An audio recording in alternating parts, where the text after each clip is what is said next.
Hello and welcome to 3 Minutes. Recently, the Secretariat of Clergy, Consecrated Life and Vocations conducted a survey on vocations and Catholic youth and young adults. With us today is Father John Guthrie, who's going to tell us about the results of this wonderful survey. Welcome, Father. Thanks, Ellen. What's the takeaway on this? Well, the good news is there's really no shortage of interest in vocations.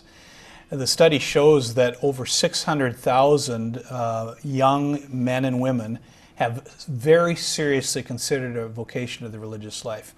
That's a large number, considering that just, for example, in the priesthood, we have 40,000 active priests in our nation right now. So having 600,000 that very seriously consider it is a very good sign. Mm-hmm. Now, what can we do to nourish these young men and women to respond to the call to the priesthood and to the consecrated life? Well, it's a big question, but the study really highlights 4 particular areas that have helped really engender a sense of vocation in young men and women's lives. One is Catholic education. Those that go to Catholic schools for any length of time have a much higher rate of considering this. Participation in religious education and youth groups as well. Encouragement from others, whether it be family or friends, has a big difference. Just seeing and saying, have you ever considered a vocation to the religious life, does make a big difference, and the studies clearly show that.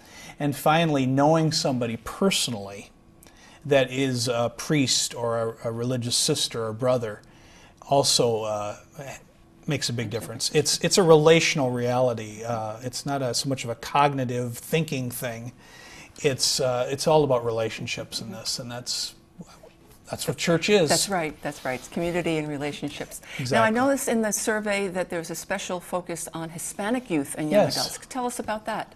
Well, Hispanic youth and Hispanic vocations are a very big focus for the American bishops and for the United States Church, because 35% of the Catholic population in the United States is Hispanic, and that is growing.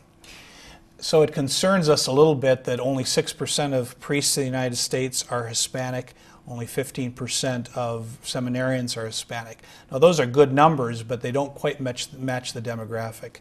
So there's a real concerted effort to look at those specific areas that we just talked about: Catholic education, participation, encouragement, involvement, and how it applies to Hispanic youth and young adults. Well, thank you, Father, for telling us about the results of this survey. Sounds very hopeful for us in the Church regarding vocations to the priesthood and the consecrated life.